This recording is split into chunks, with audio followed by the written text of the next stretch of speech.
Good afternoon everyone. কেমন আছো তোমরা সবাই? আশা করি আল্লাহর রহমতে সবাই ভালো আছো। তো কেমন চলছে তোমাদের দিন? আচ্ছা, আমাকে অলরেডি তোমাদের চেনারই কথা, কারণ আমি আশা করি তোমরা আমার কিছু ক্লাস অলরেডি করে ফেলেছো। ঠিক আছে, তারপরে নিজের আরেকবার পরিচয়টা দিয়ে নেই। আমি Mohammad Shahriar Al Hasan, arm forces medical college, third year. Okay. তো তোমরা জানো যে আমি তোমাদের মেডিকেল অ্যাডমিশন টেস্টের জেনারেল নলেজ এর ক্লাসগুলো নিয়ে থাকি। তো তোমাদের রেসপন্স আলহামদুলিল্লাহ ভালো। এন্ড তার মধ্যে আমার সবচেয়ে যে বিষয়টা ভালো লাগছে সেটা হচ্ছে গিয়ে তোমরা চাইতে শিখছো আর কি। ঠিক আছে, এটা আমার কাছে আসলে ভালো লাগে। যে কারণ কারণ কেন কেন বললাম, কারণ আজকের যে ক্লাসটা, এই ক্লাসটা কিন্তু স্পেশালি তোমাদের জন্য। ঠিক আছে, এই ক্লাসটা আমাদের এই ফ্রি ফ্রি প্ল্যানের মধ্যে ফার্স্টে ইনক্লুডেড ছিল না, এন্ড তোমরা রিকোয়েস্ট করাতে যে ভাই প্লিজ এটার উপর একটা ক্লাস নেন। এই জন্য হচ্ছে গিয়ে আজকে আমরা এই ক্লাসটা তোমাদের জন্য আয়োজন করলাম। ওকে। আচ্ছা, তো ক্লাস সম্পর্কে আমরা আলোচনা তো অবশ্যই করব। তার আগে কিছু ভালো লাগা শেয়ার করি তোমাদের সাথে। ভালো লাগাটা কিরকম, যে সব সময় আমাদের প্যারেন্টস বা তোমাদের প্যারেন্টস তো বলে, তাই না, যে টিচারের কাছ থেকে সর্বোচ্চটা আদায় করে নিতে হয়। কারণ সব সময় একটা টিচারের পক্ষে সবকিছু দেওয়া সম্ভব হয় না। ঠিক আছে, হইতে পারে তার অনেক জ্ঞান আছে, সে অনেক কিছুই জানে, সব সময় তার পক্ষে দিয়ে ওঠা সম্ভব হয় না। কিন্তু তুমি যত কোশ্চেন করবা, যত তুমি চাবা, ঠিক আছে, তত তুমি কিন্তু তার কাছ থেকে জ্ঞান আহরণ পারবা। ঠিক সেরকমই আজকের ক্লাসটাও, যে তোমাদের স্পেশাল রিকোয়েস্টে, তোমাদের বারবার করে চাওয়াতে আমরা আজকের এই ক্লাসটার আয়োজন করেছি। তো চাওয়া পাওয়াটা কি নিয়ে ছিল? জেনারেল নলেজ নিয়ে যেহেতু আলোচনা হচ্ছে, তাহলে অবশ্যই চাওয়া পাওয়াটা এটা নিয়েই মোস্ট অফ দ্য কেসেসে থাকে, যে ভাই সাম্প্রতিক যে ঘটনাগুলো ঘটতেছে বা আন্তর্জাতিক বিষয়াবলীর উপরে কিছু ক্লাস।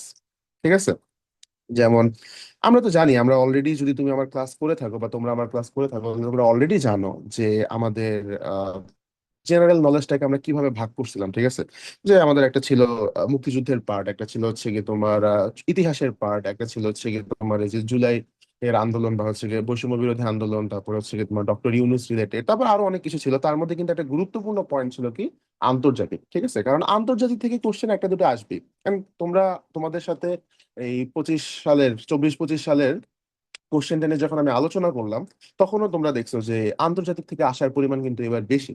ঠিক আছে, তাহলে আমাদেরকে এখন এটা নিয়ে অবশ্যই ভালো মতো পড়তে হবে, কি পড়তে হবে, কি জানতে হবে, এগুলো রিলেটেড সবকিছু আমরা এক এক করে জানবো। তো আজকের ক্লাসটা মেইনলি আমাদের যে টপিকটার উপরে। ঠিক আছে, এখন আন্তর্জাতিক বলতে আন্তর্জাতিকের তো অভাব নেই, তাই না?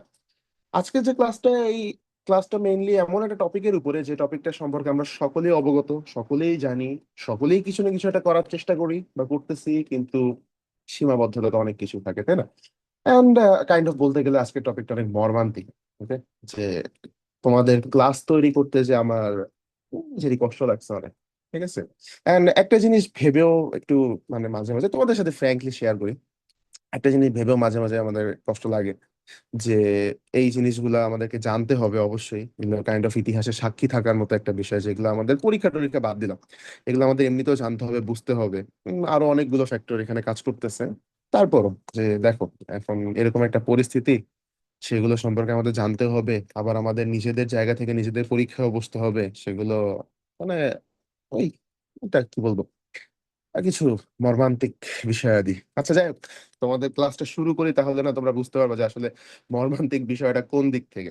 ঠিক আছে, যে যেই জিনিসটা নিয়ে আমরা আসলে চেষ্টা করতেছি কিছু একটা করার, এতটুকু হলেও কন্ট্রিবিউশন রাখার, রাখা যাচ্ছে রাখা যাচ্ছে না, সেটা নিয়ে আবার পড়াশোনা করতে হবে, পড়াশোনা করে সেটার উপরে পরীক্ষাও দিতে হবে। So in every way, so much travel. আচ্ছা, যাই হোক, তাহলে আজকে আমাদের টপিকটা হচ্ছে আন্তর্জাতিক থেকে। সেটা কি?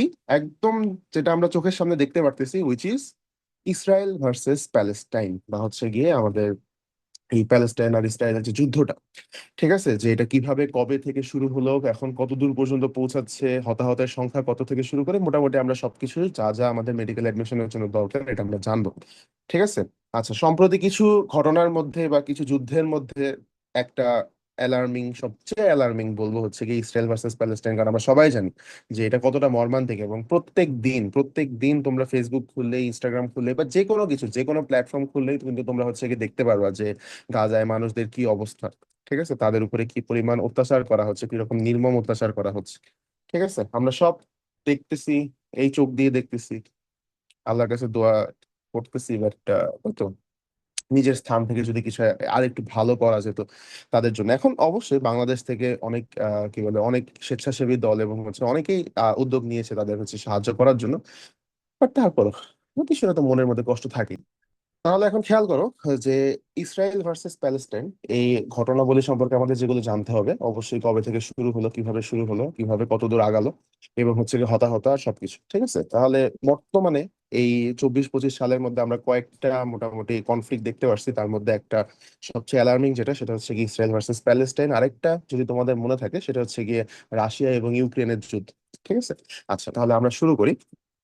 খেয়াল করো, হামাস ইসরায়েলের যুদ্ধবিরতি, তাহলে আপাতত একটা যুদ্ধবিরতিতে আছে তারা, বাট তারপরে হতাহতের সংখ্যা কিন্তু অনেক বেশি। প্রতিনিয়তই দেখা যাচ্ছে যে কোনো না কোনো ধরনের হামলা, বা মাঝে দিয়ে আবার তোমরা দেখলা যে ইরানের সাথে হচ্ছে গিয়ে ইসরায়েলের একটা সমস্যা হলো। তাহলে আমরা এক এক করে যদি শুরু করি, তাহলে ফার্স্টে দেখো যে যুদ্ধটা শুরু হলো কবে থেকে। ঠিক আছে, যে একদম অফিসিয়ালি স্টার্ট হলো কবে থেকে, সেটা হচ্ছে কি 7 অক্টোবর 2023। ওকে, 7 অক্টোবর 2023 থেকে প্রথম হামলা এবং অফিসিয়ালি যুদ্ধটা তোমাদের শুরু হলো। এর আগে থেকেই বিভিন্ন ধরনের রাজনীতি থেকে শুরু করে অনেক রকমের সমস্যার মধ্যে দিয়ে হচ্ছে কি ইসরায়েল এবং কি বলে তোমার হচ্ছে কি প্যালেস্টাইন যাচ্ছিল। ঠিক আছে, আচ্ছা এখন তার মাঝে গাজায় মোট নিহত, ঠিক আছে, এই সংখ্যাটা খুবই মর্মান্তিক ভাবে বেশি। সেটা হচ্ছে 47,000। ঠিক আছে, তাহলে কি বলতে পারো যে প্রতি 50 জনে একজন। আচ্ছা, মানে টোটাল জনসংখ্যার মধ্যে বলা হচ্ছে আর কি যে তাদের প্রতি 50 জনে একজন করে মারা যাচ্ছে। তাহলে তোমরা দেখতেই পারো যে এই সংখ্যাটা কিন্তু খুবই বড় একটা সংখ্যা, খুবই মর্মান্তিক একটা সংখ্যা, যে একটা মানুষ মারা গেলেই তো আমাদের কত কষ্ট লাগে। সেখানে 47,000, যার মধ্যে নারী, পুরুষ, শিশু থেকে শুরু করে মানে কে নাই, যারা বোমার মুখে পড়ছে সবাই মারা গেছে। ঠিক আছে, যারা হচ্ছে গিয়ে এই জল্লাদের সামনে পড়ছে সবাই মারা গেছে, and খুবই নির্মম ভাবে। তাদের রুহের আমরা মাগফিরাত কামনা করি। আচ্ছা, এখন খেয়াল করো তাহলে আমরা কি পাচ্ছি, যে গাজায় মোট নিহত 47,000 জন। এটা তো তারপরে হচ্ছে কি গুনে টোনে মানে কি বলবো, কাইন্ড অফ একটা অফিসিয়াল কাউন্টের মতো। আনঅফিসিয়াল কত মানুষ মারা গেছে এর তো কোনো হিসাব নেই। পুরা একটা দেশের যখন ইনফ্রাস্ট্রাকচার বা হচ্ছে স্ট্রাকচারই চেঞ্জ হয়ে যায় এইসব যুদ্ধের কারণে, তখন ওখানে তো শুধুমাত্র 47,000 সংখ্যার মধ্যে আটকে থাকলে হবে না, তাই না? আচ্ছা, এরপর পরবর্তীতে আসো যে আমাদের যুদ্ধ চুক্তির মানে যুদ্ধ বিরতি চুক্তির খসড়া। ঠিক আছে, তাহলে এখন মানে এই 15 মাস ব্যাপী একটা রক্তক্ষয়ী যুদ্ধ চলছে, এখানে সংঘর্ষের মধ্যে দিয়ে গেছে কন্টিনিউয়াসলি। এটা তো আমরা 2024 সালে দেখতেছিলাম, 2023-24 আর কি, যে দেখতেছিলাম কন্টিনিউয়াসলি যে অমুক মানে তোমার এই ইসরায়েল হামলা করতেছে, গাজায় হামলা করলো, এখানে হামলা করলো, ওখানে হামলা করলো। এক জায়গা থেকে যখন মানুষজন আরেক জায়গার দিকে যাচ্ছে, তখন সেখানে যখন রেফিউজি ক্যাম্প তৈরি হচ্ছে, ওখানে আবার হামলা করতেছে। কতটা মানে নির্মম বিষয়টা। ঠিক আছে, যে একের পর এক হামলা চলতেছে। তো পরবর্তীতে সেখান থেকে আমরা কোথায় আসলাম, যুদ্ধ বিরতিতে। সেটা হচ্ছে একটা চুক্তি করা হলো কবে, 31শে মে 2024। ঠিক আছে, তাহলে এটা একটা খুবই গুরুত্বপূর্ণ পয়েন্ট আমাদের, যে 2023 সালে যুদ্ধটা শুরু হলো অফিসিয়ালি, শুরু হওয়ার পরে 31শে মে 2024 সালে একটা হচ্ছে গিয়ে যুদ্ধ বিরতির চুক্তি করা হলো মোটামুটি 15 মাস পরে। ঠিক আছে, আচ্ছা পরবর্তীতে আমরা কি পাচ্ছি, যে এটা তো আমাদের কি করা হলো, যে একটা খসড়া তৈরি করছে। তারপর তোমার চুক্তিতে স্বাক্ষর করা হয়েছে কবে, 18 জানুয়ারি 2025, এই বছরই। ঠিক আছে, আচ্ছা তাহলে 18 জানুয়ারি 2025 সালে আমাদের চুক্তিতে তোমার কি করা হলো, তোমার স্বাক্ষর করা হলো। ওকে, চুক্তি কার্যকর হচ্ছে কবে থেকে, পরের দিন তোমার হচ্ছে 19 জানুয়ারি 2025 থেকে। তাহলে মোটামুটি এই কয়টা সংখ্যা আমাদেরকে জানতে হবে। ফার্স্টে হচ্ছে গিয়ে যুদ্ধ শুরু হচ্ছে কবে, 7 অক্টোবর 2023। পরবর্তীতে হচ্ছে গিয়ে আমার নিহতের সংখ্যা, পরবর্তীতে আমার যুদ্ধবিরতি চুক্তির খসড়া স্বাক্ষর আর হচ্ছে কার্যকর। ওকে, এরপরে খেয়াল করো যে মধ্যস্থতাকারী দেশ কারা কারা ছিল। ঠিক আছে, যে এই চুক্তিটা মেইনলি কারা হেল্প করছে, বা হচ্ছে কারা হচ্ছে গিয়ে এই চুক্তির মধ্যে অংশগ্রহণ করেছে। তো তার মধ্যে আমরা ফার্স্টে যেটা পাচ্ছি সেটা হচ্ছে মিশর, কাতার এবং হচ্ছে কি যুক্তরাষ্ট্র। ঠিক আছে, তাহলে মধ্যস্থতাকারী দেশ ছিল এই তিনটা, মিশর, কাতার এবং যুক্তরাষ্ট্র। ঠিক আছে, তাহলে এখান থেকে কোশ্চেন আসতেই পারে যে মধ্যস্থতাকারী দেশের মধ্যে অন্তর্গত কে বা কে নয়। ঠিক আছে, এরপরে খেয়াল করো চুক্তিতে অংশগ্রহণকারী পক্ষ ছিল কিন্তু তিনটা। তাহলে প্রথম আমরা যেটা দেখলাম যে তোমার মধ্যস্থতাকারী দেশ, পরবর্তীতে আমরা যেটা দেখতেছি সেটা হচ্ছে গিয়ে চুক্তিতে অংশগ্রহণকারী পক্ষ। ঠিক আছে, আচ্ছা তাহলে অংশগ্রহণকারী পক্ষের মধ্যে পাচ্ছি আমরা কি, হামাস, ইসরায়েল আর হচ্ছে কি ফিলিস্তিন ইসলামী জিহাদ। তাহলে এই তিনটা পক্ষ আমরা মেলে পাচ্ছি। এখন খেয়াল করো যে এই যে চুক্তিটা করা হয় না, এই চুক্তিটা কিন্তু মানে চুক্তির তিনটা ধাপ আছে। ঠিক আছে, কাইন্ড অফ বলতে পারো তিনটা দাবি আছে। তাহলে ধাপগুলা কি কি, প্রথম, হ্যাঁ তাহলে চুক্তি বাস্তবায়নের কি 3 ধাপে হবে। 3 ধাপের মধ্যে প্রথম ধাপ হচ্ছে আমাদের 33 জন ইসরায়েলি বন্দির বিনিময়ে 1904 জন ফিলিস্তিনি নাগরিক মুক্তি পাবে। ঠিক আছে, মানে এখানে একটা জিনিস খেয়াল করতে পারো তোমরা, এই যে 33 জন যে ইসরায়েলি বন্দির কথা বলা হয়েছে, তারপর হচ্ছে যে 1904 জন যে ফিলিস্তিনি, এই 1904 জন একদম খুবই স্বাভাবিক সাধারণ নাগরিক ছিল। ঠিক আছে, আর এই 33 জন ইসরায়েলি বন্দি বলতে কি, এরা মেইনলি হচ্ছে মিলিটারি সদস্য ছিল। আচ্ছা, তাহলে তো প্রথম ধাপের 1 নাম্বার পয়েন্ট এটা। দ্বিতীয় নাম্বার পয়েন্ট কি, গাজায় জরুরি খাদ্য, পানি, ঔষধ, ত্রাণ সরবরাহের অনুমতি এবং গাজায় জনবহুল এলাকা থেকে ইসরায়েলি সৈন্যবাহিনী প্রত্যাহার করতে হবে। তাহলে এটা আমাদের কি, এটা হচ্ছে আমাদের 1 নাম্বার পয়েন্ট। ঠিক আছে, প্রথম ধাপ। আচ্ছা, প্রথম ধাপ শেষ করার পরে আমরা যাবো কোথায়, দ্বিতীয় ধাপে। দ্বিতীয় ধাপে আমরা কি পাচ্ছি, গাজা থেকে সম্পূর্ণরূপে ইসরায়েলিদের সেনা প্রত্যাহার করতে হবে। ঠিক আছে, আর টেকসই, তোমার হচ্ছে গিয়ে শান্তিপূর্ণ শান্তি পুনঃপ্রতিষ্ঠা এবং অবশিষ্ট জীবিত বন্দীদের বিনিময় সম্পূর্ণ করা। তার মানে কি, যে সকল বন্দীদের কথা বলা হয়েছে 1904 জন, এদের মধ্যে যারা জীবিত এন্ড মৃত সবাইকে তো তোমার ফেরত পাঠাতে হবে, আর হচ্ছে গিয়ে অবশ্যই অবশিষ্ট জীবিত যে বন্দী ছিল তাদেরকে হচ্ছে কি তোমার বিনিময় সম্পূর্ণ সম্পূর্ণ করতে হবে। ঠিক আছে। আচ্ছা, তাহলে আমরা 1 নাম্বার পয়েন্ট কি পাচ্ছি, যে খাদ্য, তারপর হচ্ছে গিয়ে পানি, ওষুধ, ত্রাণ সরবরাহের অনুমতি, তারপর হচ্ছে গিয়ে সেনাবাহিনী প্রত্যাহার, আর হচ্ছে গিয়ে 33 জন ইসরায়েলি বন্দির বিনিময় হচ্ছে তোমার কত, 1904 জন ফিলিস্তিনি নাগরিক মুক্তি পাবে। ঠিক আছে, পরবর্তী পয়েন্টে আমরা কি পাইলাম, যে গাজা থেকে সম্পূর্ণরূপে ইসরায়েলি সেনা প্রত্যাহার, টেকসই তোমার হচ্ছে গিয়ে শান্তিপূর্ণ প্রতিষ্ঠা এবং অবশিষ্ট জীবিত বন্দীদের বিনিময় সম্পূর্ণ করা। আচ্ছা, তাহলে দ্বিতীয় ধাপ পর্যন্ত শেষ করলাম। তৃতীয় ধাপে যখন আমরা আসবো তখন আমরা কি পাবো, যে গাজার পুনর্গঠন কার্যকর পদক্ষেপ গ্রহণ করা। কারণ এই যে বোমা হামলার কারণে তো আমার যত ইনফ্রাস্ট্রাকচার ছিল বা যে সকল বিল্ডিং টিল্ডিং সবকিছু ছিল, এগুলো তো সব ধ্বংস হয়ে গেছে। এন্ড এটা আমার কাইন্ড অফ বলা লাগবে না, এটা তোমরা সবসময় তো এই যে রিলস এর মধ্যে বলো, আর হচ্ছে কি ইউটিউবে বলো, আর ফেসবুকে বলো, মানে কন্টিনিউয়াসলি চলতে আছে। ঠিক আছে, এটা তোমরা সবাই দেখছো যে একদম ফিলিস্তিনের যে কি বাজে অবস্থা এই বোমা হামলার কারণে, সবকিছুর কারণে। তাহলে কি, সেগুলো পুনর্গঠন কার্যকর পদক্ষেপ গ্রহণ করতে হবে, নিহত ইসরায়েলি ও ফিলিস্তিনি বন্দীদের লাশ বিনিময় করা। ঠিক আছে, জীবিতদের তো বিনিময় করা হলো, এখন যারা নিহিত তোমার হচ্ছে গিয়ে নিহত, কারণ কি, অবশ্যই তোমার এই যে লাশগুলো হচ্ছে গিয়ে মানে বিভিন্ন কারণে মারা গেছে, বা ধরো যে যারা শহীদ হয়েছেন তাদের তো লাশগুলোকে আমার দাফন কাফন করতে হবে, তাই না? আচ্ছা, এখানেও একটা সম্মানের বিষয় আছে। তো আমার কি, যে ফিলিস্তিনি এবং ইসরায়েলিদের লাশ বিনিময় করা হবে, এটা হচ্ছে তৃতীয় ধাপের পয়েন্ট ছিল আমাদের। এবং হচ্ছে কি, সীমান্ত ক্রসিং গুলো তোমার হচ্ছে পুনরায় চালু করা, যে হচ্ছে সীমান্তবর্তী যে একদম ক্রসিং গুলো, ঠিক আছে, যেখানে আমার কি তোমার এই অনুমতি ছাড়া প্রবেশ নিষেধ, তাহলে এই জায়গাগুলো কি পুনরায় চালু করতে হবে। তাহলে এই ছিল আমাদের টোটাল 3টা ধাপ। 1 নাম্বার ধাপে আমরা কি পাচ্ছি, একদম বেসিক যে নিড গুলো এগুলো পূরণ করতে হবে।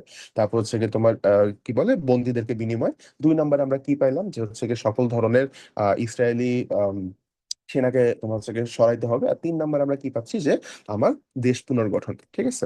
আচ্ছা, এরপর আসো পরবর্তীতে আমাদের যেটা দেখার বিষয়, সেটা হচ্ছে কি এইগুলার পরে কি হবে। ঠিক আছে, বা আফটার ম্যাথ। তাহলে আফটার ম্যাথ হিসেবে আমরা কি কি পাবো, স্থায়ী যুদ্ধ বিরতির পর হামাস আর গাজা নিয়ন্ত্রণ করবে না। তার মানে কি, হামাস বলতে হামাস কি তোমার হচ্ছে গিয়ে এই ইসরায়েলের অংশ। ঠিক আছে, তাহলে হামাস কি গাজাকে আর নিয়ন্ত্রণ করতে পারবে না, 1 নাম্বার কথা হচ্ছে কি এইটা। 2 নাম্বার কি, তোমার হচ্ছে কি যুদ্ধ বিরতির পর গাজা উপত্যকায় পূর্ণ দায়িত্ব গ্রহণ করবে এবং ফিলিস্তিনি সরকারি জোট ফিলিস্তিন কর্তৃপক্ষ হবে। ঠিক আছে, মানে কি, যে সেই দেশ মানে আমার হচ্ছে গিয়ে ফিলিস্তিন সম্পূর্ণটা আমার হচ্ছে গিয়ে ফিলিস্তিন সরকারি জোট তোমার হচ্ছে কর্তৃপক্ষ এগুলো হচ্ছে পালন করবে। ঠিক আছে, বা হচ্ছে দায়িত্ব গ্রহণ করবে, সবকিছু তারাই দেখভাল করবে। আচ্ছা, মানে কি, সরকার গঠন এক কথায় বলতে গেলে। দ্বিতীয় আমরা লাস্টে কি পাচ্ছি, যে 25 সালের 12ই এপ্রিল যুদ্ধবিরতি চুক্তির তৃতীয় ধাপ শুরু হলো। ঠিক আছে, তাহলে আমাদের কবে, 12 এপ্রিল 2025 তোমার যুদ্ধবিরতি চুক্তির তৃতীয় ধাপটা শুরু করা হয়। যে এক এক করে জানা সামনের দিকে আগাচ্ছে, যে প্রথম ধাপে একটা ঘটনা ঘটলো, দ্বিতীয় ধাপে কিছু হচ্ছে গিয়ে অংশ, তৃতীয় ধাপে। তো তৃতীয় ধাপটা কবে থেকে শুরু হলো, আমাদের হচ্ছে গিয়ে 25 সালে 12 এপ্রিল। ঠিক আছে, যুদ্ধ বিরতি হওয়ার পরে। আচ্ছা, হলে তোমার কি, ফিলিস্তিনি কর্তৃপক্ষ আন্তর্জাতিক ও আরব দেশগুলোর সহায়তার মাধ্যমে 3 থেকে 5 বছর মেয়াদে গাজা পুনর্গঠন করবে। কারণ কি, একটা দেশের এরকম যখন মানে বিভৎসকর অবস্থা হয়ে যায়, তখন তো তার পুনর্গঠনের জন্য আমার যে বন্ধু দেশগুলো আছে তাদের তো হচ্ছে গিয়ে অবশ্যই হেল্প লাগবে, প্লাস হচ্ছে গিয়ে একটা সময়েরও বিষয় আছে, তাই না? তাহলে এটাই ছিল চুক্তি, যে 3 থেকে 5 বছর আমাদের যে পাশাপাশি যে বন্ধু দেশগুলো আছে, যেমন কি বিভিন্ন আরব দেশ, ঠিক আছে, আর ফিলিস্তিনি কর্তৃপক্ষ তোমার কি করবে, যে তাদের সহায়তায় আবার বাকি যে স্ট্রাকচার গুলো আছে এগুলো হচ্ছে পুনর্গঠন করবে। ঠিক আছে, তাহলে এইগুলো আমরা কি পাচ্ছি, আফটার ম্যাথ হিসেবে পাচ্ছি, বা পরবর্তী যে ঘটনাগুলো ঘটবে বা হচ্ছে ঘটতেছে। আচ্ছা, এরপর পরবর্তীতে আমাদের এক নজরে যদি আমরা ফিলিস্তিনি কর্তৃপক্ষের দিকে একটু নজর দিই, তাহলে প্রথমত আমরা কি পাচ্ছি, যে আমার কি আহ, আচ্ছা, এক নাম্বার কথা কি, প্যালেস্টাইন অথরিটি বা হচ্ছে কি পিএ, ঠিক আছে, বা ফিলিস্তিনি কর্তৃপক্ষ, খুবই সিম্পল একটা নাম। ও আরেকটা নাম কি, তোমাদের সে ফিলিস্তিনি জাতীয় কর্তৃপক্ষ বা প্যালেস্টাইন ন্যাশনাল অথরিটি বা পিএনএ, ঠিক আছে। আচ্ছা, প্রশাসনিক কেন্দ্রটা কোথায়, তোমার হচ্ছে গিয়ে রামাল্লা। এই নামগুলো কিন্তু খুবই গুরুত্বপূর্ণ, ঠিক আছে, যে এই তোমার কর্তৃপক্ষের প্রশাসনিক কেন্দ্র কোথায়, তারপর সে রাষ্ট্রপতি কে, ঠিক আছে, তারপর আইনসভা কোথায়, তাহলে এই জিনিসগুলো আমাদের কাইন্ড অফ জানতে হবে। যেহেতু আমরা একটা ইনসিডেন্ট বা একটা হচ্ছে কি যুদ্ধ, দুটা দেশের মধ্যে যুদ্ধ নিয়ে আলোচনা করতেছি, তো তাহলে আমাদের সেই দেশের অভ্যন্তরীণ যে বিষয়াবলীগুলো আছে এগুলো সম্পর্কে একটা আইডিয়া থাকা দরকার। তাহলে নেক্সট আমরা কি পাচ্ছি, রাষ্ট্রপতি তোমার কি, মাহমুদ আব্বাস, ঠিক আছে। তাহলে আমরা ফিলিস্তিনের রাষ্ট্রপতি কাকে পেলাম, মাহমুদ আব্বাস। এবং আইনসভা কোথায়, তোমার হচ্ছে কি লেজিসলেটিভ কাউন্সিল, কাউন্সিলস, ঠিক আছে। আচ্ছা, লেজিসলেটিভ কাউন্সিলস। আচ্ছা, প্রধানমন্ত্রী হিসেবে কে আছেন, প্রধানমন্ত্রী হচ্ছেন কি তোমাদের মোহাম্মদ মুস্তফা, ঠিক আছে। আচ্ছা, ফিলিস্তিনি কর্তৃপক্ষ নামক সংস্থাটি তোমার কত 1993 থেকে বা 1993 থেকে 1995 সালে স্বাক্ষরিত আসলো চুক্তির ফলস্বরূপ, মানে মানে তোমার 1993 থেকে 1995 সালের তোমার হচ্ছে গিয়ে স্বাক্ষরিত চুক্তির ফলস্বরূপ হচ্ছে গিয়ে 1994 সালে গঠিত হয়েছিল। তাহলে বেসিক্যালি কথাটা কি, যে আমাদের এই যে 1993 থেকে 1995 সালে যে একটা চুক্তি হয়েছিল, সেই চুক্তির ফলস্বরূপ আমাদের কি, তোমার 1994 সালে আমরা এই হচ্ছে গিয়ে সংগঠনটাকে পাচ্ছি, বা হচ্ছে গিয়ে ফিলিস্তিনি কর্তৃপক্ষকে পাচ্ছি, ঠিক আছে। সংস্থাটি আনুষ্ঠানিকভাবে ফিলিস্তিনের রাষ্ট্রের কি বলে, আনুষ্ঠানিকভাবে ফিলিস্তিন রাষ্ট্র নামে পরিচিত, ঠিক আছে। এরপর খেয়াল করো যে তোমার 2006 সালে ফাতাহ ও হামাসের মধ্যে দ্বন্দ্বের ফলস্বরূপ সংস্থাটি হামাসের নিকট গাজায় নিয়ন্ত্রণ হারিয়েছিল, ঠিক আছে। তার মানে শুরু থেকেই এই সংস্থাটি আমাদের নিয়ন্ত্রণ করে আসতেছিল, কিন্তু 2006 সালে ফাতাহ ও হামাসের মধ্যে দ্বন্দ্বের ফলস্বরূপ, ঠিক আছে, এই সংস্থাটি আমাদের কি ফিলিস্তিনের নিয়ন্ত্রণ হারায় ফেলে। তারপর থেকে আমার কি হামাস গাজার উপরে তোমার কি এই যে আধিপত্য বিস্তার করে, বা হচ্ছে গিয়ে তারাই নিয়ন্ত্রণ করতো পুরা জিনিসটা, যেটাকে কিনা আমরা দেখলাম তৃতীয় ধাপে কিন্তু সম্পূর্ণরূপে সেটাকে নিষেধ করা হয়েছে, যে হামাস আর গাজা বা হচ্ছে ফিলিস্তিনের উপরে কোনো রকমের নিয়ন্ত্রণ রাখতে পারবে না, ঠিক আছে। তাহলে এখন আমরা অথরিটি সম্পর্কে যেহেতু জানলাম, পরবর্তী আমাদের যেটা জানা লাগে সেটা হচ্ছে গিয়ে ইরান আর ইসরায়েলের যুদ্ধ।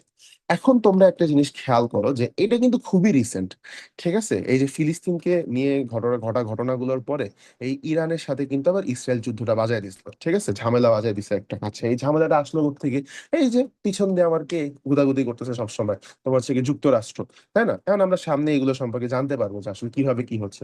ইরান ইসরায়েলের যুদ্ধটা সম্পর্ক মানে এটা তোমাদের তো আরো চোখের সামনে এখন ভেসে ওঠার কথা, কারণ ওই দিনই তো, যেদিন যুদ্ধটা হইলো বা হচ্ছে গিয়ে যেদিন তোমার যে মিসাইল ছাড়লো, তখন কিন্তু একটা খুবই একটা ছবি কিন্তু ভাইরাল হয়েছিল, ঠিক আছে, যে অনেকগুলো আকাশ থেকে অনেকগুলো ছোট ছোট ছোট ছোট ছোট মিসাইল এরকম করে উড়ে উড়ে যাচ্ছে। যে ছবিটা আছে আমাদের সামনে, সমস্যা নেই, আমরা দেখবো। তাহলে খেয়াল করো যে ইরান আর হচ্ছে গিয়ে ইসরায়েলের যুদ্ধ, তাহলে এই যে সবকিছু ঘটলো, তোমার হচ্ছে গিয়ে প্যালেস্টাইনের সাথে হচ্ছে গিয়ে ইসরায়েলের বা ফিলিস্তিনের সাথে ইসরায়েলের যে ঘটনাগুলো ঘটলো, যুদ্ধবিরতি হইলো, এখন মোটামুটি তারা হচ্ছে গিয়ে সবকিছু গুছায় উঠতেছে, যদিও ইসরায়েল তাদের কিন্তু ছাড়তেছে না, পুরোপুরি যে ছেড়ে দিছে তা কিন্তু না। কন্টিনিউয়াসলি আমরা দেখতেছি যে মানুষ মারা যাচ্ছে, এটা করতেছে ওইটা করতেছে, ঘটনা ঘটায় যাচ্ছে।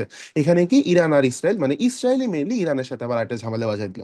মানে ঝামেলাটা কি, আমার কি মার্কিন অক্সিজেনে, অর্থাৎ কি মার্কিনের তোমার ইয়াতে কি বলে, মার্কিনের সহায়তায় বা এই যে আমাদের কি বলবো, এই যুক্তরাষ্ট্রের সহায়তায়, ঠিক আছে, ইসরায়েল কত 13 জুন 2025 ইরানে হামলা করে। এরা নিজেরা বসে বসে পরামর্শ করে, আসলে ইসরায়েল আর হচ্ছে গিয়ে যে তোমার কি যুক্তরাষ্ট্র, ঠিক আছে, নিজেরা বসে বসে পরামর্শ করে এসব হচ্ছে কি দুনিয়ার উল্টাপাল্টা কাজগুলো করে বেড়ায়, ঠিক আছে। আচ্ছা, তাহলে কি 13 জুন 2025 সালে বা 2025-এ তোমার হচ্ছে কি ইরানে হামলাটা করা হয়। আচ্ছা, এটা এখন খেয়াল রাখো যে কবে, 13 জুন 2025। এই রিলেটেড কিন্তু একটা কোশ্চেন আমার এই গতবার মেডিকেলে আসছিল, ঠিক আছে। আচ্ছা, এখন খেয়াল করো যে মাত্র 12 দিনে ইসরায়েল পরাজিত হয়, কারণ ডেফিনেটলি ইরান এখন, দেখো তুমি তোমার যদি একটা হামলা বলো বা তুমি যেটাই করতেছো সেটা যদি অন্যায়ের দিকে হয়, সেটা তো সবসময় টিকবে না, তাই না। একটা না একটা সময় তো প্রতিহত হইতেই হবে। তাহলে ইরানের সামনে ইসরায়েল টিকতে পারলো না, মাত্র 12 দিনের মধ্যে তোমার কি পরাজিত হয়ে গেল, কবে, 24 জুলাই 2025। উভয় দেশ যুদ্ধ বিরতিতে সম্মত হলো, যে আচ্ছা এখন আমরাও তাহলে যুদ্ধ বিরতিতে চলে আসি, ঠিক আছে, কারণ ইসরায়েলও পারতেছে না ইরানের সাথে।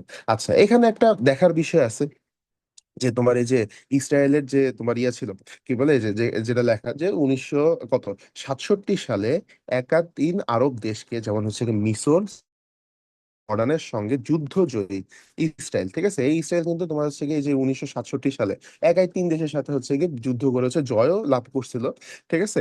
এই দেশ কিন্তু এমন ভাবে কি ধরাশয়ী হলো কি ইরানের সামনে কিন্তু টিকতে পারলো না। এই যে মানুষজন যখন হচ্ছে গিয়ে একটু একটু করে পাইতে থাকে, তখন তাদের কাছে মনে হয় যে তারা সবই পেয়ে বসবে, সব মানে একদম মাথায় চড়ে বসে থাকে। একা 3টা দেশের সাথে লড়াই করে জিতছে, এদিকে হচ্ছে গিয়ে ফিলিস্তিনের লোকজনকে এদেরকে দাবায় রাখতেছে, মানে কেউ কিছু বলতেছে না। তো যখন হচ্ছে গিয়ে পানি মাথার উপর দিয়ে চলে যায়, তখন হচ্ছে গিয়ে দেখা যায় যে একটা না একটা সময় ডাউনফল এসেই পড়ে, ঠিক আছে? ঠিক সেম কাহিনীটা কিন্তু হচ্ছে কি আমাদের এই যে জুলাই আন্দোলন বলো বা বৈষম্য বিরোধী আন্দোলনে যে শেখ হাসিনার যেটা হলো। আচ্ছা, তোমাদের এই বৈষম্য বিরোধী আন্দোলন আন্দোলন রিলেটেডও আমাদের হচ্ছে কি কি বলে ক্লাস আছে, তো এই ক্লাসগুলো দেখলে তোমরা ও সম্পর্কে আরো ভালো জানতে পারবে, আরো ভালো রিলেট করতে পারবা, ঠিক আছে? আচ্ছা, তাহলে এখন আপাতত দেখো, এই যে ইসরায়েল কি, এই ইসরায়েল তোমার হচ্ছে গিয়ে একা এত উপরে উঠছিল, এখন হচ্ছে গিয়ে ধীরে ধীরে তাদের ডাউনফল শুরু হচ্ছে। ওকে, তাহলে আমার কি ইরানের সাথে যে যুদ্ধটা, এই যুদ্ধটা আমরা এখন একটু সামনের দিকে দেখি কি হচ্ছে, যে সাম্প্রতিক হামলা পাল্টা হামলা যে বিষয়টা, ঠিক আছে, ইরান আর ইসরায়েলের মধ্যে। তাহলে এখন খেয়াল করো যে সাম্প্রতিক যে হামলাটা হয়েছিল ইসরায়েলের তরফ থেকে, সেটা কি ছিল? অপারেশন রাইজিং লায়ন, ঠিক আছে? নামটা কি? অপারেশন রাইজিং লায়ন, খুবই ইম্পর্টেন্ট একটা পয়েন্ট, যেটা কি 13 জুন 2025 ইসরায়েল ইরানে হামলা শুরু করে, যার নাম দেওয়া হয় কি? Operation rising lion. এখন এখানে এই রাইজিং লায়ন এই নামটার পিছনে একটু কাহিনী আছে। আবার তার মানে পাশাপাশি যে পাল্টা হামলাটা হয়েছিল ইরানের তরফ থেকে, সেটার নাম কি? অপারেশন ট্রু প্রমিস 3, ঠিক আছে? এইটার পিছনে একটা ঘটনা আছে, ঠিক আছে? ঘটনাটা তোমাদেরকে বলতেছি, আপাতত নামগুলো তোমরা একটু খেয়াল রাখো আর তারিখটা খেয়াল রাখো, যে 13 জুন 2025, ঠিক আছে? আচ্ছা, দেখতেই পারতেছো যে অপারেশন ট্রু প্রমিস 3 লেখা, যেহেতু তার মানে অবভিয়াসলি 1 and 2 ছিল, তাই না? আচ্ছা, এটার পিছনের মানে অপারেশন ট্রু প্রমিস, এটার পিছনের ঘটনাটা হচ্ছে গিয়ে একটু বেশি ইন্টারেস্টিং রাদার দেন এই অপারেশন রাইজিং ল্যান্ড, ঠিক আছে? আচ্ছা, এই রাইজিং ল্যান্ড হিসাবটা কোত্থেকে আসে? মোস্ট অফ দ্য কেসেসে কি হয়, যে আমার ইরান কি বলে, সরি, তোমার হচ্ছে কি ইসরায়েলের যে তাদের বাইবেল থেকে কিছু কিছু হচ্ছে গিয়ে ভার্স তুলে তুলে তারা হচ্ছে গিয়ে এই অপারেশন গুলোর নাম দেয়, ঠিক আছে? আচ্ছা, আমরা আগে কিছু পয়েন্ট জেনে নেই, তারপরে এই দুটার ইতিহাস সম্পর্কে বলতেছি, ঠিক আছে? তাহলে কিছু পয়েন্টের মধ্যে, যেমন হচ্ছে কি 16 জুন 2025 ইরান ইসরায়েলে প্রথমবারের মতো তোমার হচ্ছে কি হাইপারসনিক ক্ষেপণাস্ত্র ফাতাহ নিক্ষেপ করে, ঠিক আছে? এটা তো সবাই আমরা দেখছি 2000, এই যে 16 জুন 2025, এই এখন কি জুলাই চলতেছে, আগের আগের মাসেই তো। আচ্ছা, এবার কি 22 জুন কি হয়? যুক্তরাষ্ট্র ইরানের 3টি পারমাণবিক স্থাপনায় অপারেশন মিডনাইট হ্যামার নামে অভিযান চালায়। তাহলে কি 22 জুনে তোমার কি ইরান তাদের আবার সে 3টা পারমাণবিক স্থাপনার উপরে একটা অপারেশন চালা দিছে। অপারেশনের নাম কি? তোমার হচ্ছে অপারেশন মিডনাইট হ্যামার, ঠিক আছে? নামগুলো আমরা একটু খেয়াল করবো। পরে দেখো তোমার হচ্ছে সৌদি পারমাণবিক স্থাপনায় 12টি বাংকার বাস্টার বোমা ফেলে, ঠিক আছে? তাহলে আমার সৌদি পারমাণবিক স্থাপনা, প্রথম পয়েন্ট হচ্ছে গিয়ে এটা। দ্বিতীয় পয়েন্ট কোনটা? কত? 12টা বাংকার বাস্টার বোমা, ঠিক আছে? বাংকার বাস্টার বোমা তোমরা নাম শুনেই বুঝতে পারতেছো, এমন বোমা যেটা আমার কি মাটির নিচে যে বাংকার থাকে, এই বাংকারকে ধ্বংস করতে সফল বা হচ্ছে গিয়ে সক্ষম, ঠিক আছে? আচ্ছা, এরপরে আসো যে ইরান এছাড়াও ইরান নাজাদ এবং ইস্পাহান পারমাণবিক স্থাপনায় মার্কিন সেনাবাহিনীর সাবমেরিন থেকে 30টি TLAM ক্রুজ ক্ষেপণাস্ত্র নিক্ষেপ করে, ঠিক আছে? তাহলে এইগুলা অত ইম্পর্টেন্ট না, বাট জেনে রাখা আমাদের ভালো, কারণ একটা জিনিস যখন মানে একটা পয়েন্ট মনে রাখার জন্য যখন আশেপাশে 2-3টা জিনিসের দিকে একটু নজর দিবা, ওই পয়েন্টটা বেটার মনে থাকবে, ঠিক আছে? যেমন তোমাদেরকে যদি একটু হেল্প করি, হ্যাঁ, যে কোনো সাবজেক্টের জন্য, এটা শুধুমাত্র জিকের জন্য বলতেছি না, যে তোমাদেরকে একটু হেল্প করলাম, সেটা কি? হেল্পটা কিরকম? যে মনে করো তোমরা অনেকেই কিন্তু স্ট্রাগল করো যে একটা জিনিস মনে রাখবো কিভাবে, একটা জিনিস মুখস্থ করবো কিভাবে। প্রায় সময় তোমাদের কমপ্লেন থাকে যে ভাই এটা মুখস্থ করতে পারতেছি না, এটা অনেক বড়, এটা হচ্ছে না, এটা হচ্ছে না। তো তোমাদের জন্য পরামর্শ হচ্ছে গিয়ে যে ওটার আশেপাশে যে লাইনগুলা, এগুলো একবার একটু পড়ে দেখো, ঠিক আছে? যখন তুমি একটা প্যারা, তুমি মনে করো যে একটা প্যারা থেকে তুমি একটা ওয়ার্ড বা একটা লাইন, একটা সেন্টেন্স তুমি মুখস্থ করতে চাও বা মনে রাখতে চাও, তুমি ওটা সারাক্ষণ ধরে পড়লে তোমার সর্বোচ্চ মনে করো যে 10 মিনিট, 20 মিনিট, একদিন, 2 দিন, 1 মাস মনে থাকবে। পরবর্তীতে কিন্তু তুমি সেটা মনে করতে পারবে না, ঠিক আছে? আর মেডিকেলের আগে তো তোমরা জানোই যে কত সবগুলো বই পড়তে হবে, কত কিছু পড়তে হবে। তো তোমার যদি এখন থেকে তোমরা জিনিসপাতি মনে রাখতে না পারো, তাহলে ডেফিনেটলি ওই পয়েন্টে যেতে হচ্ছে গিয়ে খুবই হিমশিম খেয়ে যাবে, যে আরে এটা পড়বো না ওটা পড়বো, ওটা পড়বো না ওটা পড়বো, এরকম একটা অবস্থা, তাই না? তো আমি তোমাদেরকে হচ্ছে একটা পরামর্শ দিতে পারি, সেটা যখন কোনো একটা কিছু পড়বা, তখন অবশ্যই কিভাবে পড়বা জিনিসটা, তার আগের লাইনটাও পড়বা, তার পরের লাইনটাও পড়বা। বা একটা প্যারা তুমি একটা লাইন মনে রাখতে চাও, কোনো অসুবিধা নেই, তুমি অ্যাটলিস্ট একবার পড়ো প্যারাটা, প্যারাটা একবার পড়লেই যথেষ্ট। পরের বার যখন রিভিশন দিতে যাবে, তখন লাইনটা পড়লেই হবে, তখন দেখবে যে এমনি মনে থাকবে, ঠিক আছে? তাহলে এখানে আমাদের একটা ছোট আমরা একটা ইনফরমেশন যেটা পাচ্ছিলাম সেটা কি, তোমার হচ্ছে কি ইরানের নাজাত আর হচ্ছে কি ইস্পাহান পারমাণবিক স্থাপনায় মার্কিন নৌবাহিনী সাবমেরিন থেকে তোমার 30টি TLAM ক্রুজ ক্ষেপণাস্ত্র নিক্ষেপ করে। তার মানে কি, এই যে দেখো কন্টিনিউয়াসলি একটা যুদ্ধে ট্রায়াঙ্গেল চলতেছে এখন। ট্রায়াঙ্গেলটা কিরকম, আর এই ট্রায়াঙ্গেলের মাঝখানে বসে হচ্ছে কি তোমার এই যে ফিলিস্তিন, ঠিক আছে। এদিকে হচ্ছে কি যুক্তরাষ্ট্র, এদিকে হচ্ছে কি ইসরায়েল, আর এই পাশে হচ্ছে কি ইরান। এই যুক্তরাষ্ট্র হচ্ছে কি তোমার ইরানকে খেপাইতে, তোমার হচ্ছে কি ইসরায়েলকে উস্কাই দিচ্ছে অ্যাটাক করার জন্য। এদিকে পাল্টা অ্যাটাক হচ্ছে। আবার ওদিকে হচ্ছে কি তোমার ইসরায়েল থেকে হচ্ছে ইসরায়েল যখন একটু তোমার নড়বড়ে হয়ে যাচ্ছে, তখন আবার এদিকে যুক্তরাষ্ট্র যে হ্যাঁ আমরা পিছনে আছি বড় ভাইয়ের মতো, বা ছোট ভাই যেটাই বলো না কেন, ওরা আবার অ্যাটাক করতেছে। মানে একটা এরকম চলতেই আছে তাদের মাঝখানে, একটা ট্রায়াঙ্গুলার কিছু না কিছু অল টাইম চলতেই আছে, ঠিক আছে। বাট তারপরে ইরানের সামনে দেখা যাচ্ছে যে কন্টিনিউয়াসলি তারা প্রতিহত হচ্ছে, কারণ কতদিন যাবে, কত দূরই বা যাবে, ঠিক আছে। ওই যে যেটা বললাম যে একটা না একটা সময় তো অন্যায়ের বিরোধী ঘটবেই, তাই না? আচ্ছা, এখন খেয়াল করো যে ক্ষেপণাস্ত্র নিক্ষেপ হইলো তোমার থেকে আমার হচ্ছে গিয়ে মার্কিন বা হচ্ছে গিয়ে তোমার যুক্তরাষ্ট্রের তরফ থেকে। আচ্ছা, এরপর কি 23 জুন 2025 পবিত্র কোড ইয়া আবা আবিদাল্লাহ আল হুসাইন আলাইসালাম ব্যবহার করে কাতারে অবস্থিত মার্কিন ঘাঁটি আল আহ, হ্যাঁ, উদেইদ ঘাঁটিতে ক্ষেপণাস্ত্র হামলা চালায় ইরান, ঠিক আছে। নামগুলা একটু বড়, একটু অ্যারাবিক নেম অবভিয়াসলি। তো তোমরা জিনিসটাকে একটু ভেঙে ভেঙে পড়ো, ভেঙে ভেঙে পড়লে তোমাদের জন্য বেটার হবে, ঠিক আছে। আমি একটু হেল্প করি তোমাদেরকে, তাহলে কি 23 জুন তোমার হচ্ছে গিয়ে কোড, ঠিক আছে, একটা পবিত্র কোড। সেটা কি, ইয়া আবা তোমার হচ্ছে গিয়ে আবদুল্লাহ আল হুসাইন আলাইসালাম, ঠিক আছে, ব্যবহার করে। তাহলে এটা একটা কোড ছিল, ঠিক আছে। এই কোডটাকে ইউজ করতেছে, এই কোডটাকে কেন ইউজ করা হচ্ছে, তোমার মার্কিন ঘাঁটিতে আমার ক্ষেপণাস্ত্র হামলার জন্য বা হচ্ছে গিয়ে নিক্ষেপের জন্য, ঠিক আছে। এটা তোমরা তোমরা তো খুবই স্বাভাবিক যে বিভিন্ন ধরনের কি বলবো, যে এই মিলিটারি রিলেটেড হচ্ছে গিয়ে দেখছো, মুভি দেখছো তো, তো ওখানে দেখছো না যে বিভিন্ন জিনিসের জন্য বিভিন্ন রকম কোড থাকে, যে অমুক কোডটা যদি দেওয়া হয় তাহলে এই একটা জিনিস আবার রেডি আছে, বা এই একটা ক্ষেপণাস্ত্র রেডি আছে যেটা হচ্ছে গিয়ে চালায় দেওয়া হবে। তো এটাও ঠিক সেরকমই হচ্ছে গিয়ে একটা কোড, ঠিক আছে। বা আরেকটা ধরো যে তোমাদের সাথে যদি রিলেট করার জন্য বলি, তাহলে একটা ছিল আমাদের ওই যে জনি ইংলিশ, ঠিক আছে। একদম জনি ইংলিশের যে একদম লেটেস্ট যে সিরিজটা ছিল, লেটেস্ট যে মুভিটা বেরিয়েছে, ওখানে কিন্তু একদম শেষে যে সাবমেরিন থেকে ফায়ার করার জন্য কি বলে তোমার মিসাইল ফায়ার করার জন্য কিন্তু একটা কোড ছিল, ওই কোডটা মিলে যায় পরে কিন্তু ফায়ার করে দিত। কাইন্ড অফ এটাও সিমিলার, ঠিক আছে। তাহলে এটা একটা আমাদের পবিত্র কোড। পরবর্তীতে আসো যে কি হচ্ছে, যে তোমার কাতারে অবস্থিত, ঠিক আছে, কোথায়, কাতারে অবস্থিত মার্কিন ঘাঁটি, ঠিক আছে। তাহলে কাতারে অবস্থিত মার্কিন ঘাঁটি তোমার আল উদেইদ, ওকে, আল উদেইদ ঘাঁটিতে ক্ষেপণাস্ত্র হামলা চালায় কি, ইরান, ঠিক আছে। এই যে হামলা পাল্টা হামলা, হামলা পাল্টা হামলা চলতেই আছে।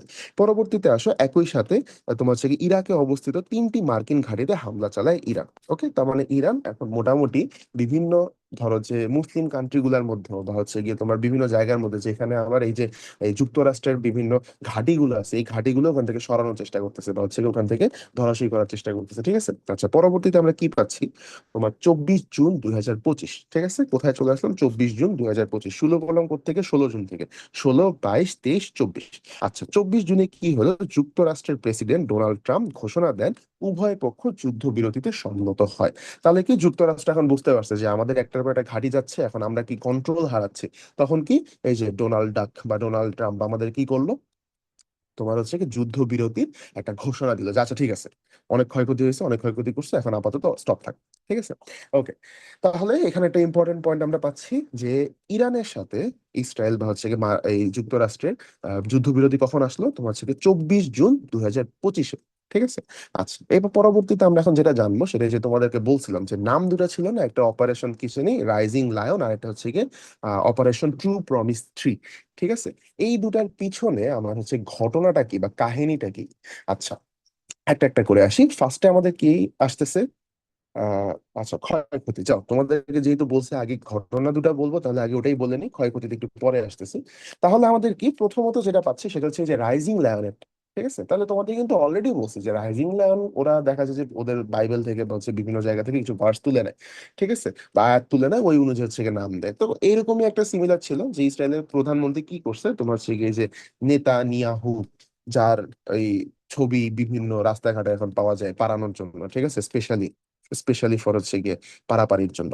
তাহলে কি, সে কি করছে, যে নাম দিছিল কি অপারেশন রাইজিং লায়ন বা হচ্ছে গিয়ে জাগ্রত সিংহ অভিযান, আচ্ছা সেটা যেটাই হোক। এখন দেখো এই নামটা থেকে আসছে, ঠিক আছে। এই নামটা আসছে মেইনলি হচ্ছে কি তোমার এই যে ওল্ড টেস্টামেন্টের বুক অফ নাম্বারস এর 23-24 আয়াত থেকে। আচ্ছা, যেটা কি ছিল তোমার হচ্ছে কি হেন আম কে লাবি আকুম এইগুলা, এখন এগুলো এত গুরুত্বপূর্ণ জিনিস না, এগুলো তোমাদের সচরাচর হচ্ছে গিয়ে পরীক্ষায় আসবে না। আমি তোমাদেরকে এটা জাস্ট বলতেছি এই কারণে, বা তোমাদেরকে জানাই দিচ্ছি অ্যাজ এ ইনফরমেশন, যে যাতে তোমরা হচ্ছে গিয়ে যে রাইজিং লায়ন বা হচ্ছে গিয়ে ট্রু প্রমিস এগুলো ভুলে না যাও। ট্রু প্রমিস একটা মেনলি হচ্ছে কি ইন্টারেস্টিং, এটা জাস্ট যেহেতু ওটা জানবো তো এটাও একটু জেনে চাই যে নামটা কোথেকে আসছে। তাহলে এই যে একটা আয়াত সে দিয়ে গেছে, এখন এই আয়াতের অর্থ আমাদের কি হয়েছে দেখো, এই জাতি তোমার হচ্ছে কি সিংহের মতো কি বলে জেগে উঠবে, হ্যান ত্যান এগুলা কথাবার্তা আছে, ঠিক আছে? তোমরা চাইলে এটা একবার পড়ে দেখতে পারো। বেসিক্যালি এইটাই, যেহেতু রাইজিং লায়ন নাম না, তো নামটা থেকে ওই রকমই বোঝানোর চেষ্টা করছে যে এটা জাতি হচ্ছে সিংহের মতো, সেটা হচ্ছে জেগে উঠবে। তারপর সে তাগড়া সিংহের মতো তোমার হচ্ছে গিয়ে শিকার ধরবে, হ্যান ত্যান করবে, ঠিক আছে? আচ্ছা, তাহলে এরপরে আসো যে তোমার ইসরায়েল প্রায় কি করে, তাদের যে অভিযানগুলো আছে সেগুলোর নাম তারা তাদের হচ্ছে এই যে বাইবেল থেকে, ঠিক আছে, ইহুদি বাইবেল থেকে তুলেই তোমার নামকরণ গুলো করে মেনলি, ঠিক আছে? আচ্ছা, এই অপারেশনের লক্ষ্য ছিল, আচ্ছা লক্ষ্যটা কি ছিল, লক্ষ্যটা আমরা একটু খেয়াল করব।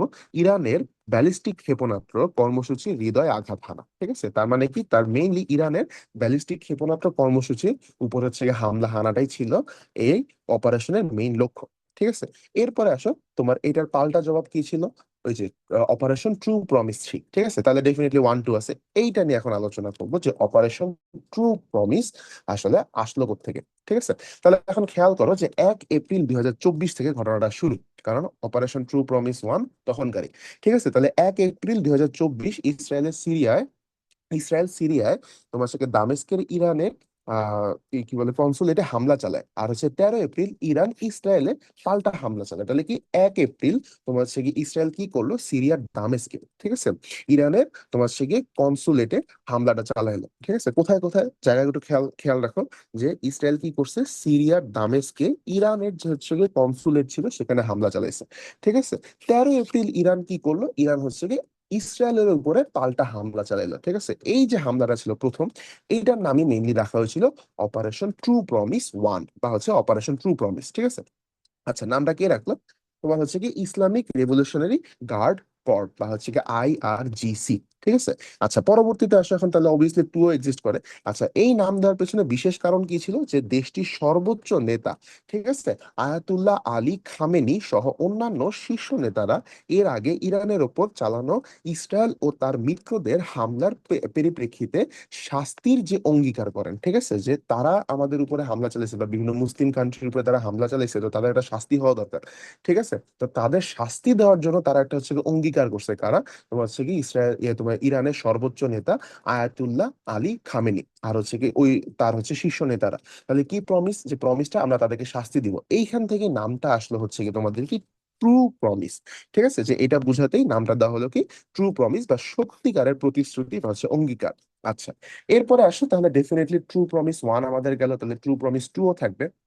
এরপর কি হয়, হামাস নেতা তোমার হচ্ছে গিয়ে ইসমাইল হানিয়া, হিজবুল্লাহ নেতা হাসান নাসরাল্লাহ এবং হচ্ছে গিয়ে IRGC জেনারেল আব্বাস নীল ফোরৌনাসকে ইসরায়েলে হত্যার প্রতিশোধ হিসেবে 1 অক্টোবর, ঠিক আছে, 1 অক্টোবর কি হলো 2024, ইসরায়েলের বিরুদ্ধে ইরান দ্বিতীয়বারের মতো সরাসরি আক্রমণ করে, যার নাম দেওয়া হয় কি অপারেশন ট্রু প্রমিস 2, ঠিক আছে? এই আক্রমণটা ছিল কি, এই যে কিছু নেতাদেরকে তোমার হচ্ছে গিয়ে মেরে ফেলা হয়, এই মেরে ফেলার কারণে বা হচ্ছে হত্যার প্রতিশোধ রূপে 1 অক্টোবর তোমার কি 2024 সালে ইসরায়েলের বিরুদ্ধে ইরানের দ্বিতীয়বারের মতো হামলা ছিল এটা, ঠিক আছে? আচ্ছা, তাহলে কি এটার নাম ছিল আমাদের কি অপারেশন ট্রু প্রমিস 2। ওকে, তাহলে অপারেশন ট্রু প্রমিস 1 আমরা পাইলাম কবে, 1 এপ্রিল 2024, পরবর্তীতে 1 অক্টোবর 2024 আমাদের কি হলো অপারেশন ট্রু প্রমিস 2। আর হচ্ছে গিয়ে আমরা ট্রু প্রমিস 3 কবে পাচ্ছি, এই যে আমাদের 13 জুন 2025, ঠিক আছে, যেটা এই রাইজিং লায়নের এগেইনস্টে বা হচ্ছে গিয়ে কি বলে জবাব স্বরূপ হচ্ছে গিয়ে একটা হামলা ছিল বা পাল্টা হামলা ছিল। আচ্ছা, এবার আসো মাঝখানে যে জিনিসটা আমরা একটু বাদ দিয়ে গেছিলাম সেটা হচ্ছে গিয়ে হতাহতের সংখ্যা, ঠিক আছে, এই যে নিহতের সংখ্যা এই ইয়ার কারণে, এই হামলাগুলোর কারণে। আচ্ছা, তাহলে প্রথমত আমরা যেটা পাচ্ছি, যে তোমার নিহত ইরানে ছিল হচ্ছে গিয়ে তোমার 610 জন, আর হচ্ছে ইসরায়েলে ছিল 28 জন, ঠিক আছে? আহতের সংখ্যা হচ্ছে গিয়ে 4746, আর এদিকে ছিল কত, 3238, ঠিক আছে? আচ্ছা, সবচেয়ে ক্ষতিগ্রস্ত কোন এলাকাগুলো হয়, ইরানের ক্ষেত্রে তোমার হচ্ছে গিয়ে ফোর্দো আর হচ্ছে গিয়ে ইস্পাহান, আর ইসরায়েলের ক্ষেত্রে কি হয়, তেল আবাবিব আর হচ্ছে গিয়ে হাইফা, ঠিক আছে? তাহলে এই জায়গাগুলো সবচেয়ে ক্ষতিগ্রস্ত। আচ্ছা, তাহলে মোটামুটি আমরা এখন এই জিনিসগুলো সম্পর্কে জানতে পারলাম যে হামলা পাল্টা হামলা থেকে শুরু করে সবকিছু, তারপর সে কিভাবে কোন মানে স্টোরিটা কোন দিক থেকে কোন দিকে যাচ্ছে, তাই না? এগুলো সম্পর্কে তখন আমাদের মোটামুটি একটা আইডিয়া হলো। এখন নেক্সট আরো কিছু ইনফরমেশন আছে যেগুলো সম্পর্কে আমাদের একটু জানা দরকার। তার মধ্যে একটা হচ্ছে কি আমাদের হরমুজ প্রণালী। ঠিক আছে? হরমুজ প্রণালীর নাম তোমরা শুনে থাকার কথা। আচ্ছা, প্রণালীটা মেইনলি কি? মেইনলি হচ্ছে আমাদের এইখান থেকে এই তেল আনা নেওয়া করা হয়। ঠিক আছে? এটা হচ্ছে নদী, নদী না তো, সমুদ্র পথে তোমাদের কি হয় যে তেল আনা নেওয়া করা হয়। আচ্ছা, এখানে বিভিন্ন গুরুত্বপূর্ণ জাহাজ চলাচলের এটা হচ্ছে একটা পথ। আচ্ছা, খেয়াল করো এই যে 19 এপ্রিল কত, 1939 বিশ্বযুদ্ধের সবচেয়ে সরি বিশ্বের সরি সরি বিশ্বের সবচেয়ে গুরুত্বপূর্ণ জাহাজ চলাচল পথগুলো কি ছিল? অন্যতম হচ্ছে তো হরমুজ প্রণালী। ঠিক আছে? আচ্ছা, এখানে কি বিশ্বজুড়ে তেল সরবরাহের জন্য এই প্রণালী কৌশলগতভাবে খুবই গুরুত্বপূর্ণ। আচ্ছা, তাহলে এটা নিয়ে স্টোরি গুলা কি কি বলতেছি, যে প্রণালীটি পারস্য উপসাগরকে ওমান উপসাগরের সঙ্গে যুক্ত করে। একটা ইম্পর্টেন্ট পয়েন্ট আমরা পাচ্ছি এখান থেকে, কি যে তোমার পারস্য উপসাগরের সাথে ওমান উপসাগরকে যুক্ত করতেছে। ঠিক আছে? এই পথ ধরে জাহাজগুলো আরব সাগর তথা ভারত মহাসাগরে প্রবেশ করতো। তাহলে এই যে দেখতেই পাচ্ছ, এদিক থেকে যাবে, যাওয়ার পরে তোমার হচ্ছে আলটিমেটলি ভারত মহাসাগরে হচ্ছে গিয়ে আবার প্রবেশ করতেছে। ঠিক আছে? তারপর সারা দেশে মানে সারা বিশ্বে আর কি পৌঁছে যাচ্ছে এই তেলগুলো। আচ্ছা, তাহলে এখন খেয়াল করো যে এর উত্তর পাশে আমার ইরান, দক্ষিণ পাশে হচ্ছে গিয়ে ওমান, সংযুক্ত আরব আমিরাত। এই যে আমরা দেখতেই পারি এই যে ইরান, এদিকে হচ্ছে আমার ইউএই, সংযুক্ত আরব আমিরাত যেটাকে বললাম, তারপর ওমান, কাতার, সবগুলো কিন্তু এই এই এরিয়ার মধ্যে। ঠিক আছে? ইরানের কিন্তু একটা বড় জায়গার সাথে এই হরমুজ প্রণালীটা আমার কি তোমার হচ্ছে গিয়ে যুক্ত। আচ্ছা, এরপরে খেয়াল করো প্রবেশ পথ এবং প্রস্থান পথ প্রায় 50 কিলোমিটার প্রশস্ত। ঠিক আছে? যে পথগুলো মোটামুটি হচ্ছে 50 কিলোমিটার প্রশস্ত। প্রণালীটির সবচেয়ে সরু অংশ 33 কিলোমিটার বা 21 মাইল প্রশস্ত। ঠিক আছে? সবচেয়ে সরু যে জায়গাটা সেটাও কিন্তু আমাদের কি মোটামুটি 33 কিলোমিটার প্রশস্ত। ঠিক আছে? আচ্ছা, তবে জাহাজ চলাচলের পথ আরো সরু, মাত্র 3 কিলোমিটার চওড়া। মানে জাহাজ চলাচলের যে রাস্তাটা, ঠিক আছে, এই জায়গাটা আর একটু এটা হচ্ছে আরো সরু, মোটামুটি 3 কিলোমিটারের মতো চওড়া এটা। আচ্ছা, এরপর আমরা এখান থেকে কি জানতে পারতেছি যে মধ্যপ্রাচ্যের প্রধান তেল ও গ্যাস উৎপাদক তাদের কাস্টমাররা এই প্রণালী দিয়ে তেল আর গ্যাস হচ্ছে গিয়ে রপ্তানি করে। ঠিক আছে? মানে এই প্রণালীটা গুরুত্বপূর্ণ এই কারণে যে আমার এই আরব দেশগুলো থেকে তেল আর গ্যাসটা জাহাজের মাধ্যমে এখান দিয়ে বিভিন্ন মানে বিশ্বের মধ্যে সরবরাহ করা হয়। ঠিক আছে? আচ্ছা, পরে আমরা কি পাচ্ছি যে তোমার 1980 থেকে 1988 সালের ইরান ইরাক যুদ্ধের সময় উভয় দেশই পারস্য উপসাগরে বাণিজ্যিক জাহাজে হামলা চালায়। ঠিক আছে? তাহলে এটা একটা গুরুত্বপূর্ণ পয়েন্ট পাচ্ছি এই হরমুজ প্রণালীটা। কি হয়েছে যে ইরান আর ইরাকের মাঝখানে একবার যুদ্ধ লাগছিল তোমার হচ্ছে কি 1980 1988 সালে। এই টাইমটাতে তারা কি করছে যে এই প্রণালীর মধ্যে দিয়ে যে বাণিজ্যিক জাহাজগুলো চলাচল করতো এইগুলাকে তো তারা হামলা করতো। ঠিক আছে? তাহলে আমরা মোটামুটি হরমুজ প্রণালী সম্পর্কে সবকিছু জানতে পারলাম। এরপরে লাস্ট যে আজকে আমাদের লাস্ট যে হচ্ছে গিয়ে জানার বিষয়টা বা টপিকটা, সেটা হচ্ছে গিয়ে ইরানের লৌহ মানব বা হচ্ছে গিয়ে আলী খামেনি। ঠিক আছে? বা সর্বোচ্চ নেতা তোমরা বলতে পারো। ঠিক আছে? যিনি কিনা 1989 সাল থেকে ইরানের সর্বোচ্চ নেতার দায়িত্ব পালন করতেছেন। ঠিক আছে? আচ্ছা, এর আগে কি ছিল? এর আগে হচ্ছে গিয়ে 1981 থেকে 1989 পর্যন্ত তিনি ইরানের প্রেসিডেন্টের দায়িত্ব পালন করেছেন। ঠিক আছে? পরে 1989 থেকে আমার হচ্ছে গিয়ে এই সর্বোচ্চ নেতার দায়িত্ব পালন করতেছেন এখন পর্যন্ত। তাহলে এখন খেয়াল করো যে 1989 সালে আয়াতুল্লাহ রুহ রুহুল্লাহ খামেনির মৃত্যুর পর থেকে ইরানের সর্বোচ্চ পদে অধিষ্ঠিত থাকা থাকা খামেনি, অর্থাৎ আমার কি আলী খামেনি, আন্তর্জাতিক নিষেধাজ্ঞা, প্রতিবাদ, যুদ্ধের হুমকি এবং নানা সংকটের মধ্য দিয়ে গিয়ে 35 বছর ধরে শাসন চালিয়ে যাচ্ছে। ঠিক আছে? তাহলে তার সম্পর্কে জানাটা আমাদের একটু গুরুত্বপূর্ণ, যে আমার আলী খামেনি কবে থেকে, 1989 সাল থেকে তোমার হচ্ছে ইরানের সর্বোচ্চ নেতা। 35 বছর ধরে সে হচ্ছে গিয়ে আমার কন্টিনিউ করে যাচ্ছে। এর মাঝে দিয়ে তোমার আন্তর্জাতিক বিভিন্ন নিষেধাজ্ঞাও গেছে, প্রতিবাদও গেছে, পরে হচ্ছে কি হুমকি, যুদ্ধের হুমকি, লিটারেলি এখন তো যুদ্ধ চলতেছে, তাই না? তাহলে এই সবগুলো মোটামুটি আমাদের গুরুত্বপূর্ণ।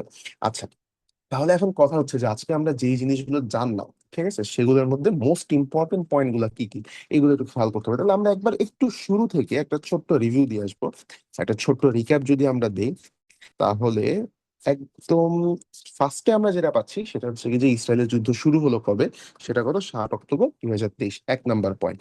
2 নাম্বার আমাদের যেটা যে যুদ্ধ বিরতি চুক্তির খসড়া থেকে শুরু করে স্বাক্ষর এবং কার্যকর। ঠিক আছে, খসড়া কবে, তোমার হচ্ছে কি 31 মে 2024, কার্যকর হচ্ছে কবে 18 জানুয়ারি।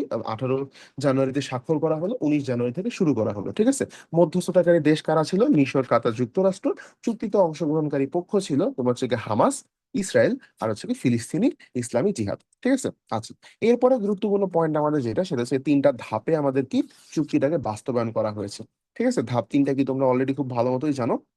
আচ্ছা, এরপর কি পরবর্তীতে আমরা যে পয়েন্ট গুলো দেখতে পারতেছি যে আমার তোমার হচ্ছে কি গাজার উপর থেকে হামাসের নিয়ন্ত্রণ হচ্ছে কি টোটালি চলে গেল। এরপরে কি মানে চলে যাওয়ার দাবি রাখা হলো। পরে কি তোমাদের হচ্ছে কি 2025 সালে 12 এপ্রিল থেকে তৃতীয় ধাপ আমার হচ্ছে কি শুরু করা হলো। ঠিক আছে। আচ্ছা, আর এদিকে আন্তর্জাতিক বিভিন্ন আরব দেশের সাথে সহায়তায় তোমার 3 থেকে 5 বছর মেয়াদে গাজা পুনর্গঠন করা হবে। আচ্ছা, এর মাঝখানে আমাদের কি ফিলিস্তিনি কর্তৃপক্ষ তোমার দায়িত্ব গ্রহণ করলো। তাহলে কর্তৃপক্ষ সম্পর্কে আমরা কয়েকটা জিনিস জানতে পারছি। একটা কি, একটা নাম আছে ফিলিস্তিনি জাতীয় কর্তৃপক্ষ বা হচ্ছে গিয়ে প্যালেস্টাইন ন্যাশনাল অথরিটি। পরে কি প্রশাসনিক কেন্দ্র রামাল্লাহ।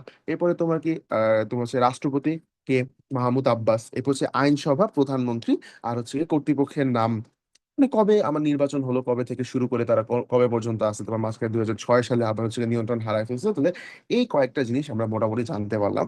পরবর্তীতে ইম্পর্টেন্ট যদি বলি তাহলে ইরান ইসরায়েলের যুদ্ধ, যেহেতু এটা এই বছরই ঘটে গেছে, খুবই রিসেন্ট, তার মানে এইখানকার পয়েন্ট গুলো সবচেয়ে গুরুত্বপূর্ণ।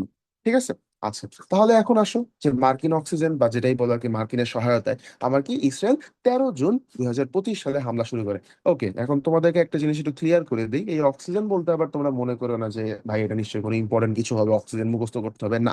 এটা জাস্ট সেন্টেন্সটাকে একটু সুন্দর করে লেখার জন্য লেখা, যে মার্কিনরা তোমার বা হচ্ছে কি যুক্তরাষ্ট্র পিছন থেকে এইড প্রোভাইড করতেছে, যার কারণে হচ্ছে কি ইসরায়েল তোমার সামনে এইসব ঝামেলা ঘটনা ঘটাতে পারতেছে। ঠিক আছে, মেইনলি এটাই। সো এটার দিকে তো ফোকাস করার কোনো দরকার নেই, ফোকাস সরাও এটা থেকে। ঠিক আছে। আচ্ছা, তাহলে মেইন কথা কি যে আমার হামলাটা করলো কবে, সেটা হচ্ছে কি 13 জুন 2024। ঠিক আছে, 12 দিনের যুদ্ধে তোমার কি 24 জুলাই তারা হচ্ছে কি পরাজিত হয়েছে। আচ্ছা, এরপরে খেয়াল করো নেক্সট আমার যেটা দরকার সেটা হচ্ছে কি যে অপারেশন রাইজিং লায়ন কবে, এই যে 13 জুন 2025 সালে। আর হচ্ছে কি তোমার ট্রু প্রমিস ওই সেম ডেতেই। ঠিক আছে। আচ্ছা, এরপরে কি আদার ইনফরমেশনের মধ্যে আমরা কয়েকটা ডেট পাচ্ছিলাম, 16 জুন, 22 জুন। এগুলো জাস্ট একটু তোমরা মনে রাখার জন্য, জেনে রাখার জন্য পড়তে পারো। ঠিক আছে।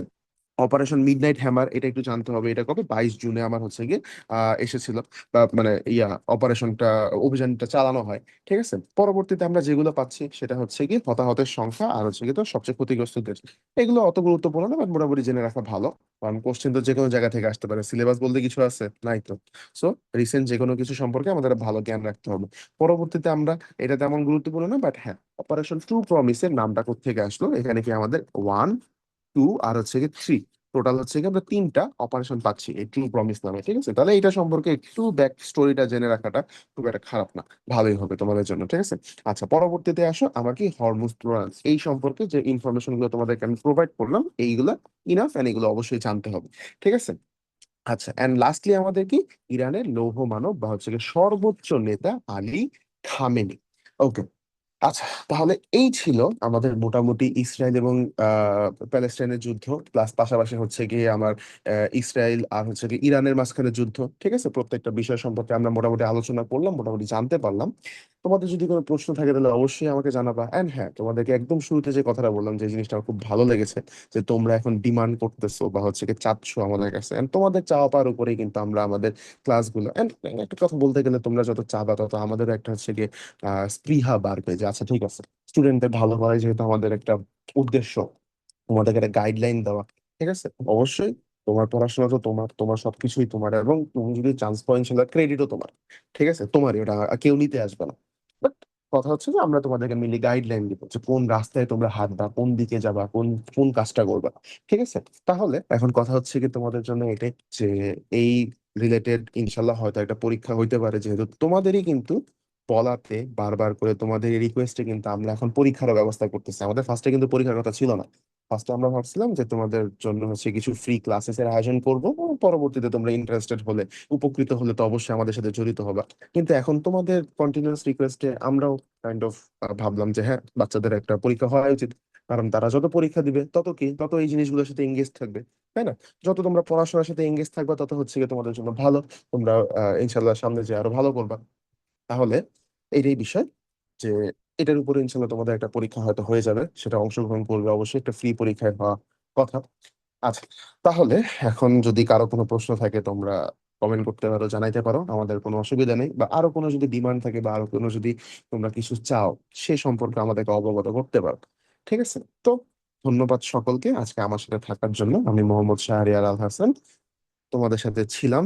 and তোমাদের সাথে থেকে ভালোই লাগলো। যদিও এটা তোমরা ভিডিও ক্লাস দেখবে, বাট তারপর যখন আমি ভাবি যে আচ্ছা এই ক্লাসগুলো কিছু স্টুডেন্টের জন্য তৈরি হচ্ছে যারা আমার ক্লাসটা দেখবে, দেখে উপকৃত হবে, তখন এমনি ভালো লাগে। ঠিক আছে? তো thank you everyone and best wishes for you. ঠিক আছে, ইনশাল্লাহ ভালো মতো পরীক্ষা দাও and see you soon in medical campus.